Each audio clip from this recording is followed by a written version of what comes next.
So welcome student. Unit 3B आल्किन में आज हम टॉपिक देखेंगे नोमेनक्लेचर ऑफ आल्किन। तो आल्किन जो है यहाँ पे सेकंड नंबर कार्बन से स्टार्ट होता है।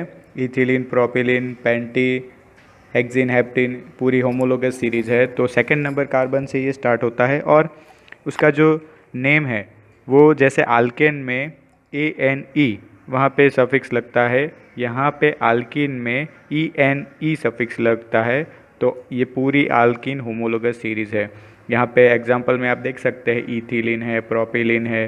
तो ये जो कॉमन नेम थे उसके जस्ट उसका सफिक्स चेंज करना है और जो पूरी आल्केन सीरीज़ थी वहाँ पे जो भी उसका नाम दिया जाता था अकॉर्डिंग टू कार्बन नंबर, तो यहाँ पे सिर्फ उसका सफिक्स चेंज करना है IUPAC नेम में। तो आल्किन के IUPAC नोमेनक्लेचर की कुछ रूल्स है तो देखेंगे हम। फर्स्ट है कि जो लॉन्गेस्ट कार्बन चेन होती है तो वो नाम हम उसको देते हैं जैसे आल्केन में देते हैं। सिर्फ यहाँ पे हमको चेंज क्या करना है कि आल्केन का जो सफिक्स है एन उसको चेंज करना है इन से, तो वो आल्केन से आल्किन में कन्वर्ट हो जाएगा। सेकेंड रूल ये है कि जो डबल बॉन्ड आता है जहाँ पे भी वो डबल बॉन्ड को हम लोएस्ट नंबर उसको मिले उस तरह से हमको नंबरिंग करना है। थर्ड रूल ये है कि जो अदर सब्स्टिट्यूएंट है उनको भी हम प्रॉपर नंबर से दिखाया जाए। अगर सब्स्टिट्यूएंट में जैसे कोई ग्रुप है, एक्टिव ग्रुप है, तो उसको हम प्रॉपर नंबर दें जिससे उसको भी कम नंबर मिले और यहाँ पे डबल बॉन्ड को भी लोएस्ट नंबर मिले। फोर्थ रूल ये है कि अगर आल्किन कंपाउंड है और जियोमेट्रिकल आइसोमर है तो इसकी वजह से क्या होगा कि वहाँ पे सीस ट्रांस आइसोमर बनते हैं या फिर EZ आइसोमर बनते हैं। EZ के बारे में यहाँ पे हम आगे देखेंगे। यहाँ पे सीस ट्रांस के एग्जांपल दिए गए हैं। तो फर्स्ट जो नॉर्मल आल्किन है, इथिन है, प्रोपिन है, तो वहाँ पे सीस ट्रांस आइसोमर नहीं बनते। बट यहाँ पे आप देखोगे ब्यूटीन से स्टार्ट करेंगे, बट ब्यूटीन में भी जो है वन ब्यूटीन में भी जो लास्ट कार्बन है वहाँ पे उसके दोनों तरफ अपर साइड डाउन साइड दोनों हाइड्रोजन है, इसलिए वो आइसोमर नहीं बनता सीस ट्रांस। बट अगर आप देखो आगे 4 methyl 1 pentene, chloro ethylene, 3 bromo pentene, तो यहाँ पे उसके जो आप नाम देख सकते हो और जो एंड में कंपाउंड दिया गया है सीस 1 क्लोरो 2 ब्यूटीन या फिर Z1 क्लोरो 2 ब्यूटीन। अब ये जो सीस है तो सीस का मतलब हमने आगे देखा कि अगर दोनों जो ग्रुप है वो एक ही प्लेन में होते हैं तो उसको हम सीस बोलते हैं, ऑपोजिट में है तो ट्रांस कहते हैं। अब यही चीज़ EZ एरिथ्रो एंड जूसामेन नोमेनक्लेचर है तो उसमें हम क्या करेंगे एंटीजन एंड जूसामेन। तो एंटीजन का मतलब अगर जो ग्रुप है ये ऑपोजिट में है, बट ऑपोजिट में कौन से ग्रुप हो गए? ग्रुप जो हायर मॉलिक्यूलर वेट वाले हैं या ज़्यादा नंबर वाले हैं तो वो ऑपोजिट में रहेंगे, ग्रुप चेंज रहेंगे। और अगर यही ग्रुप अगर एक दूसरे के ऑपोजिट में है तो उसको E से डिनोट करेंगे और अगर सेम प्लेन में है तो Z से डिनोट करेंगे। यही सीस ट्रांस और EZ में चेंजेस है। तो आल्किन के नोमेनक्लेचर के लिए हम कुछ एग्जांपल देखते हैं, जैसे कि यहाँ पे है 5 मिथाइल 4 हेक्सिन 1 ऑल। इसका मतलब ये है कि फर्स्ट नंबर जो कार्बन है, अब यहाँ से ऐसे नंबरिंग किया गया है कि जो OH ग्रुप है तो उसको फर्स्ट नंबर मिले और जो डबल बॉन्ड है वो फोर्थ नंबर पे है, फोर्थ एंड फिफ्थ के बीच में है। तो यहाँ पे क्या किया है कि अगर हाइड्रोक्सिल ग्रुप है और डबल बॉन्ड है तो प्रायोरिटी दी गई है हाइड्रोक्सिल ग्रुप को, और जो डबल बॉन्ड है उसको वहाँ से उसके ऑपोजिट मीन्स कि फोर्थ नंबर पे डबल बॉन्ड आया है। तो अगर हाइड्रोक्सिल ग्रुप या फिर डबल बॉन्ड आए तो फिर हमको नंबरिंग ऐसे करना है कि हाइड्रोक्सिल ग्रुप को लिस्ट नंबर मिले। अब यहाँ पे कुछ एग्जांपल नीचे भी है कि 3 मिथाइल 1 ब्यूटीन है, तो यहाँ पे आप डबल बॉन्ड में देख सकते हो एंड में से स्टार्ट होता है फर्स्ट नंबर। तो टोटल 4 नंबर की सीरीज़ है, थर्ड नंबर पे मिथाइल ग्रुप है। फिर है 3,4 डाई मिथाइल 1 पेंटीन है, तो जहाँ पे लिस्ट नंबर मिलता है डबल बॉन्ड को वहाँ से स्टार्ट हुआ। और जो सब अदर सब्स्टिट्यूएंट है मतलब कि अलग ग्रुप है तो 3,4 पे मिथाइल ग्रुप भी है।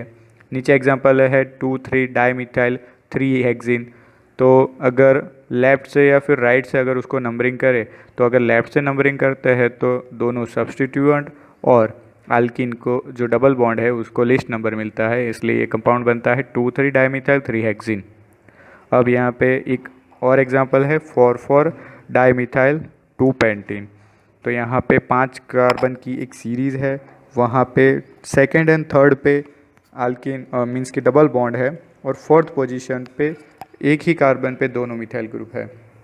तो इस तरह राइट साइड से उसको नंबरिंग किया गया है। अगर यहाँ पे एक से ज़्यादा डबल बॉन्ड हो, मीन्स कि अगर एक ही चेन में एक से ज़्यादा डबल बॉन्ड हो तो उसके पीछे दो डबल बॉन्ड है तो डाइन लिखते हैं। अगर 3 डबल बॉन्ड है तो उसको ट्राइन लिखते हैं। जैसे कि यहाँ पे एग्जांपल दिए गए हैं 1,4 हेक्साडाइन। तो फर्स्ट एंड फोर्थ नंबर पे दोनों डबल बॉन्ड है इसलिए, और जो चेन है ये यहाँ पे 6 कार्बन है इसलिए फर्स्ट एंड फोर्थ पे डबल बॉन्ड, इसलिए 1,4 हेक्साडाइन। अनदर एग्जांपल है 2 मिथाइल 2,4 हेप्टाडाइन। यहाँ पे 7 कार्बन की चेन है और सेकेंड और फोर्थ पे डबल बॉन्ड है, एक सब्स्टिट्यूएंट भी है, सेकेंड नंबर कार्बन पे मिथाइल ग्रुप है, इसलिए ये है 2 मिथाइल 2,4 हेप्टाडाइन।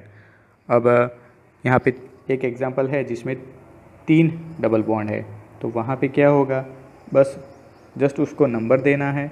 सिर्फ हमको ये ध्यान रखना है कि जो भी अगर लेफ़्ट से या फिर राइट से अगर हम उसको नंबर देते हैं तो फिर उसको लिस्ट नंबर मिले। तो ये है 1, 3, 5 फर्स्ट नंबर, थर्ड नंबर और फिफ्थ नंबर कार्बन पे डबल बॉन्ड है इसलिए हेक्सा ट्राइन। और एग्जांपल है लास्ट 5,5 डाइमिथाइल 1,3 हेक्साडाइन। तो राइट साइड से इसको नंबरिंग किया गया है और फर्स्ट थर्ड पे डबल बॉन्ड है, फिफ्थ पोजीशन कार्बन जो है तो वहाँ पे दोनों मिथाइल ग्रुप है। अब देखते हैं फिज़िकल प्रॉपर्टीज इसकी। तो जैसे आल्केन में देखी थी हमने, तो they are insoluble in water and soluble in non-polar organic solvent such as benzene, ether, carbon tetrachloride। दूसरा है the boiling point rises with the increasing carbon number, increasing in the boiling point is 20 to 30 degree पर carbon atom. Means कि अगर आल्किन में अगर ये पूरी series है, आप देखोगे इथिलीन, प्रोपिलीन, ब्यूटिलीन या पेंटीन, हेक्सिन आगे जाओगे तो जैसे जैसे एक कार्बन इसमें बढ़ता जाएगा तो जो होमोलोगस है, एवरी होमोलोगस इथिलीन से प्रोपिलीन, तो उनके बीच का जो बॉइलिंग पॉइंट है उसमें 20 डिग्री के जितना डिफरेंस होता है। अगर हम इनकी फिज़िकल प्रॉपर्टी में देखने जाए नॉर्मल रूम टेम्परेचर पे, तो इथिलीन, प्रोपिलीन एंड ब्यूटिलीन ये तीनों गैसेस फॉर्म में है। फिफ्थ नंबर से लेके 15 नंबर तक जो सारे आल्किन्स है वो लिक्विड है एंड उसके अबव कार्बन 18 के अबव सारे आल्किन जो है वो सॉलिड है। तो आगे जैसे हमने देखा as the branching increase the boiling point decreases. अगर जैसे इसमें आल्किन में देखा था कि ब्रांचेस बढ़ती है तो इंटरमोलिकुलर अट्रैक्शन जो है वो चेंज होता है, उसकी वजह से ये बॉइलिंग पॉइंट डिक्रीज होता है।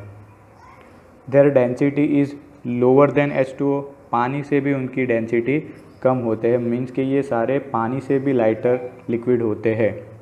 आल्किन्स are very weakly polar but they are more polar than alkenes due to loosely held pi electron. जो आल्केन है, आल्केन से ज़्यादा ये पोलर है बिकॉज यहाँ पे जो डबल बॉन्ड है, डबल बॉन्ड में जो पाई इलेक्ट्रॉन है उसकी वजह से ये ज़्यादा पोलर होते हैं कंपेयर टू आल्केन।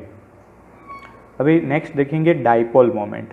अभी यहाँ पे हम देखेंगे कि डाइपोल मोमेंट क्या होता है। अब डाइपोल मोमेंट भी यहाँ पे इसकी वजह क्या है कि ये जो अंदर डबल बॉन्ड है और उनसे जुड़े ये फंक्शनल ग्रुप, जहाँ से भी जो डबल बॉन्ड वाले कार्बन हैं तो उसके चारों तरफ कौन से ग्रुप जुड़े हैं ये हम देखेंगे और डाइपोल मोमेंट के बारे में देखते हैं। Alkyl groups are electron donors and therefore they increase the polarity of alkynes. अगर जहाँ पे कार्बन डबल बॉन्ड है, जिन दोनों कार्बन के बीच में डबल बॉन्ड है, अब उससे जुड़ा अगर कोई अल्काइल ग्रुप है, मिथाइल ग्रुप है, इथाइल ग्रुप है, तो वो उस कार्बन को इलेक्ट्रॉन डोनेट करता है। इसलिए उस जो डबल बॉन्ड है उसकी पोलैरिटी बढ़ जाती है। तो अगर यहाँ पे हम एग्जांपल देखें, जैसे कि इथिलीन है, चारों तरफ हाइड्रोजन ग्रुप है, तो यहाँ पे उसका डाइपोल मोमेंट 0 है। अभी नेक्स्ट देखें प्रोपिन, तो प्रोपिन में एक मिथाइल ग्रुप है, तो ये उसको इलेक्ट्रॉन डोनेट करता है, तो यहाँ पे उसका डाइपोल मोमेंट होगा 0.35 D। अब जो अलग एग्जांपल है, जैसे कि सीस ट्रांस आइसोमर की बात करेंगे, ट्रांस टू ब्यूटीन है और सीस टू ब्यूटीन है।